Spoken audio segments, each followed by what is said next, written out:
Aparentemente, los Menéndez eran una familia feliz, trabajadora y que gracias a su esfuerzo habían logrado el éxito después de sufrir en su país de origen.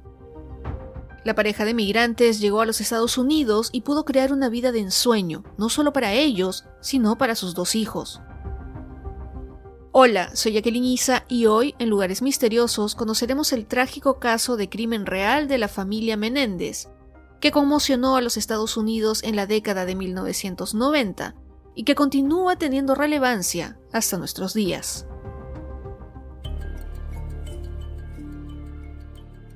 Esta vez nos ubicamos en Beverly Hills, California, y la familia protagonista de este episodio está conformada por José y Kitty Menéndez, así como sus hijos Lyle y Eric. José Menéndez nació en Cuba y emigró a los Estados Unidos, donde se estableció como un destacado ejecutivo de la industria del entretenimiento y gracias al éxito que logró con su trabajo, consiguió darle una vida de lujo y opulencia a su familia en la zona de Beverly Hills, que se conoce por ser donde viven algunos de los millonarios del condado de Los Ángeles. Su esposa Kitty era ama de casa y se dedicaba a cuidar a sus hijos, su esposo y la mansión en la que vivían en North Elm Drive. Sin embargo, Kitty enfrentaba problemas personales, como depresión y el abuso de sustancias ilícitas. El orgullo de José y Kitty eran Joseph Lyle, que nació en enero de 1968, y Eric Galen, que nació en noviembre de 1970. Ellos nacieron en Princeton, Nueva Jersey, y estudiaron la primaria en la escuela matutina de Princeton, y años después, Lyle, el primogénito, comenzó sus estudios superiores en la Universidad de Princeton. En 1987 la familia se mudó a California, ya que José, el padre, había conseguido un trabajo en Carolco Pictures, una empresa productora. Eric, que aún estudiaba la educación secundaria, se trasladó a un instituto en la ciudad de Calabasas. A su hermano mayor no le fue tan bien, ya que fue puesto en condición probatoria en la Universidad de Princeton, ya que tenía muy bajo desempeño. Este estado, en vez de motivarlo a mejorar, lo hizo abandonar sus estudios, especialmente después de que fue acusado de plagio. La familia vivía en una mansión de estilo villa mediterránea con 7 habitaciones, extensos garajes, piscina y tenía un valor original de $20 millones.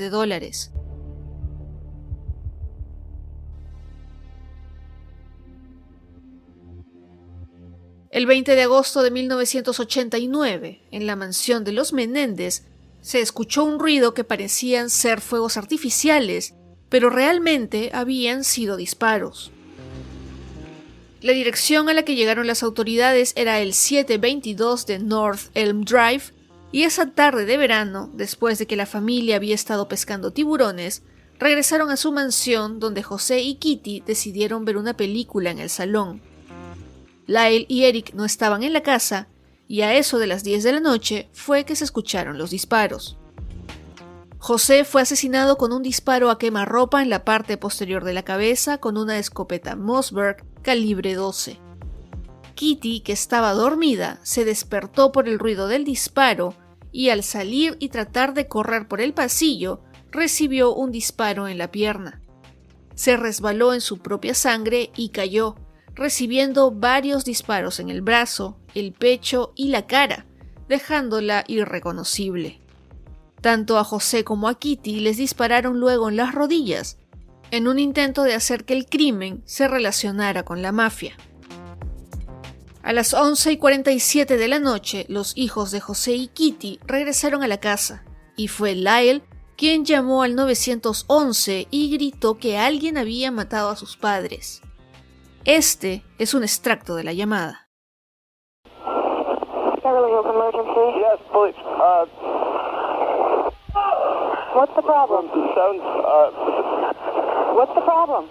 What's the problem?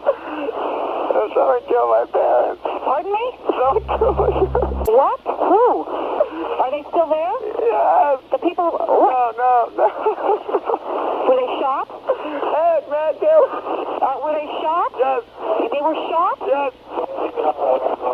What happened to Al ser Lyle y Eric los únicos que vivían con las víctimas en la mansión, la policía los consideró como los principales sospechosos, pero no tenían pruebas para acusarlos. Adicionalmente, el caso era extraño, ya que la casa tenía un estricto sistema de seguridad, pero había sido víctima del robo del Mercedes-Benz 560 SEL de José unas semanas antes del asesinato, y aún así, este siempre dejaba las puertas abiertas. Mientras que Kitty sí se notaba afectada por los eventos antes mencionados, y se sabía que por las noches bloqueaba la puerta de su dormitorio y tenía un rifle en su armario. Un factor importante que la policía tomó en consideración sobre los dos hijos de las víctimas fue que 2 semanas antes de los asesinatos, Kitty Menéndez le dijo a su psiquiatra que tenía el temor de que sus hijos pudieran ser sociópatas. Y si bien ahora mismo no abordaremos ese posible diagnóstico, lo que sí voy a contarles es lo que Lyle y Eric hicieron después de la muerte tan violenta de sus padres. Lyle se compró un Rolex bastante caro, un auto deportivo y un restaurante Chuck Spring Street en Princeton. Eric, por su parte, contrató a un entrenador de tenis a tiempo completo y compitió en varios torneos como profesional en Israel. Se mudaron de la casa de North Elm Drive a 2 departamentos de lujo tipo penthouse en Marina del Rey. Además, se trasladaban en el Mercedes-Benz convertible de su madre, comían en restaurantes de lujo y viajaban al extranjero, especialmente al Caribe y a Londres. Inclusive, como un dato curioso, existe una tarjeta coleccionable del jugador de básquet Mark Jackson de NBA Hoops, en la que se ve sentados en la zona más cara del estadio a Lyle y Eric Menéndez. Esta foto fue tomada entre 1990 y 1991, por lo que fue después del asesinato de sus padres. A pesar de la historia macabra de la tarjeta, actualmente no tiene mucho valor y se puede encontrar en Amazon o eBay a unos $25 en promedio. El caso pudo haber quedado sin resolver o los hijos hubieran quedado libres de sospechas si no fuera porque Eric confesó los asesinatos a su psiquiatra, quien después de ser amenazado por Lyle, acudió a la policía. El momento en que Lyle lo amenazó rompió la confidencialidad entre médico y paciente, una excepción que está permitida cuando el terapeuta se ve en peligro. Aunque, según abc.es, esta versión se filtró a las autoridades gracias a la pareja del terapeuta, por lo que en un inicio no se quería aceptar como prueba, pero como ya sabemos, finalmente sí se tomó como tal. Dentro de lo que Eric confesó estaba el hecho de que después de dispararle a sus padres, arrojaron sus escopetas en Mulholland Drive y compraron entradas en una sala de cine local, hecho que usaron como coartada. Inclusive, dentro del juicio, dijo que en la escena del crimen quedó uno de los cartuchos de la escopeta que pudo recuperar cuando el policía que lo vigilaba se distrajo. El 8 de diciembre de 1992, un gran jurado del condado de Los Ángeles acusó a los hermanos Menéndez por el asesinato de sus padres, y el juicio fue transmitido en el canal Court TV, lo cual hizo que este juicio se convirtiera en una sensación en la pantalla chica. La abogada defensora del hermano menor, Leslie Abramson, ganó notoriedad por su defensa, argumentando que los hermanos habían vivido una vida de abusos, incluido el sexual, por parte de su padre, José. Sin embargo, los antecedentes penales de los hermanos contradecían esta teoría de escape de abuso parental. El juicio terminó con 2 jurados en un punto muerto, ya que aunque los hermanos fueron juzgados juntos, cada uno tenía un jurado independiente. El fiscal de distrito de Los Ángeles, Gil Garcetti, anunció de inmediato que los hermanos serían sometidos a un nuevo juicio, y este fue menos mediático, porque el juez, Stanley Weisberg, prohibió la entrada de cámaras en la sala del tribunal. Finalmente, ambos hermanos fueron declarados culpables de 2 cargos de asesinato en primer grado y conspiración para cometer asesinato.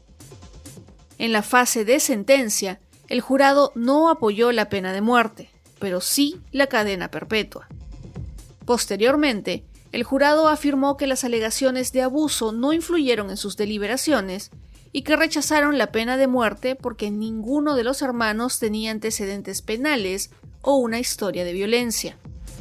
A diferencia de los juicios anteriores, el jurado rechazó unánimemente la teoría de la defensa de que los hermanos mataron a sus padres por miedo, concluyendo que los asesinatos fueron motivados por el deseo de controlar la considerable riqueza de sus padres.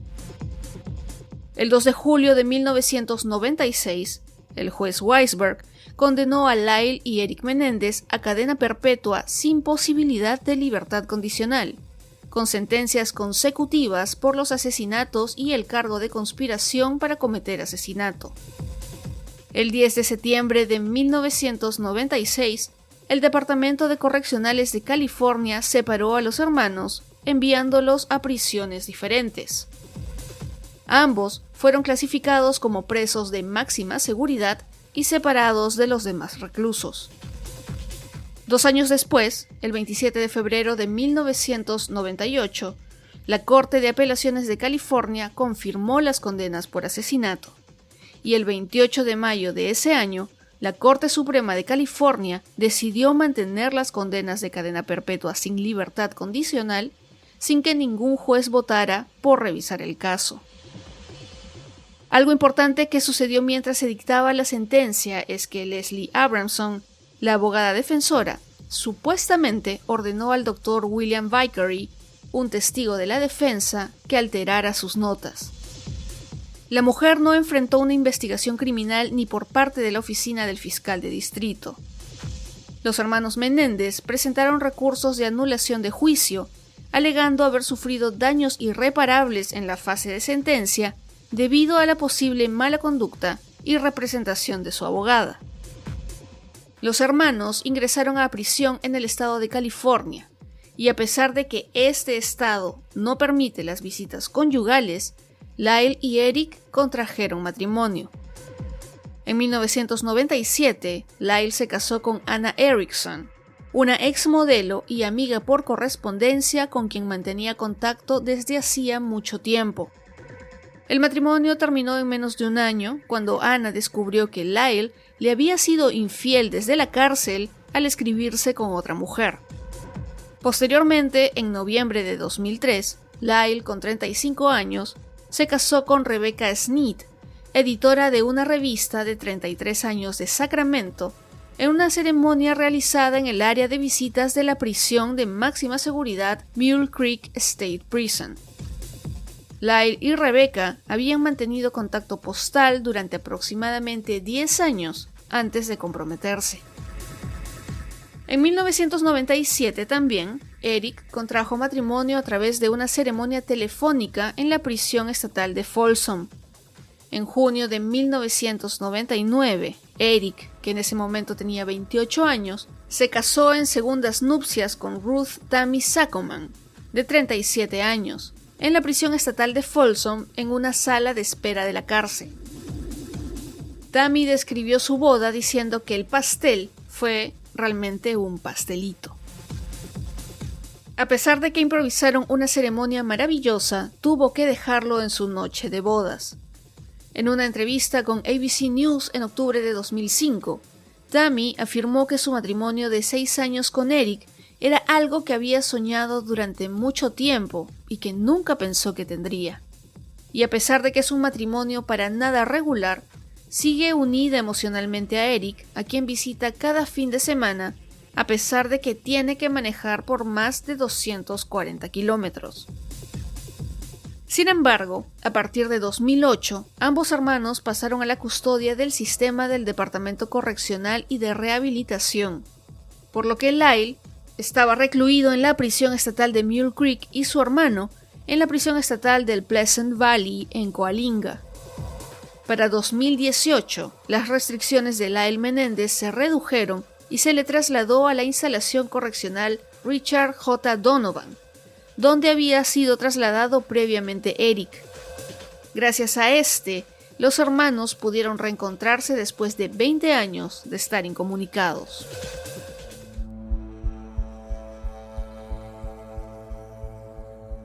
Según una publicación de CNN en español de mayo de 2023, los abogados de los hermanos Menéndez afirmaron que tienen nuevas pruebas con las que sus condenas de cadena perpetua deberían ser anuladas. Durante el juicio previo, los asesinos no negaron haber acabado con sus padres, pero que actuaron en defensa propia tras soportar toda una vida de abusos físicos y hasta sexuales por parte de su padre. En la solicitud de habeas corpus que presentaron los abogados ante el Tribunal Superior de Los Ángeles, estos afirman que la carta que Eric le envió a su primo 8 meses antes de los homicidios cuenta con detalle el abuso de su padre. Pero no es solo el testimonio de los Menéndez. Roy Rosselló, ex integrante del grupo musical Menudo y que tiene actualmente más de 50 años, contó para una serie documental que José Menéndez abusó sexualmente de él cuando era adolescente. El testimonio de Rosselló, que se transmitió en Menéndez más Menudo, Jóvenes Traicionados, cuenta que sufrió de este abuso cuando tenía 14 años, y no solamente eso, sino que Menéndez también lo drogó.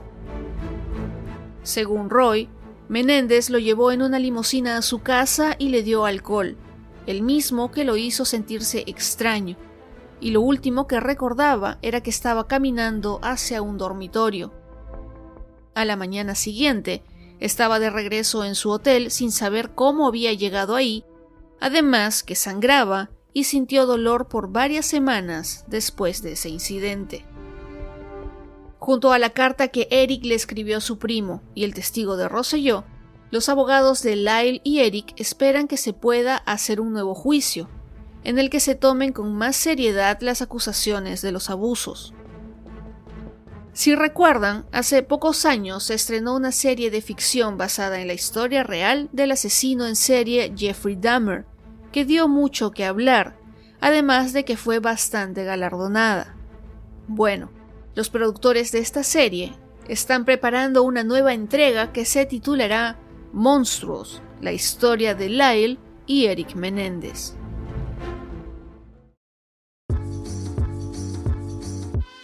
¿Recuerdan ustedes el peso mediático de este caso? Yo lo descubrí cuando ya había pasado, y a pesar de que sucedió hace más de 30 años, sigue teniendo relevancia y se ha convertido en esos casos de true crime que vale la pena revisar de vez en cuando, especialmente ahora que salen a la luz nuevos testimonios. Cuéntenme en @lugaresmisteriosos el podcast en Instagram y Facebook si conocían este caso y cuál es su opinión sobre lo que hicieron los hijos de la familia Menéndez. Antes de terminar con el episodio, les recuerdo que ahora, todos los domingos, se estrena un video nuevo exclusivo por YouTube. El más reciente es una actualización sobre lo que ha estado pasando en el Hotel Cecil de Los Ángeles desde que lo conocimos en uno de los primeros episodios de este podcast. No se olviden de dejar su like, comentario, compartirlo y especialmente suscribirse al canal para que este siga creciendo. Como siempre, todos los demás episodios se seguirán publicando los miércoles en Spotify, Audio Player, Apple Podcast, Amazon Music y en sus plataformas favoritas. Ahora sí, llegamos al final de este episodio. Les agradezco mucho por acompañarme hasta esta parte, y si les gustó, no dejen de recomendarlo a sus amigos y en sus redes sociales. Yo soy Jacqueline Isa, me despido por ahora y como siempre, nos encontramos en otros lugares misteriosos muy pronto. Escucha más episodios como este en Audio Player.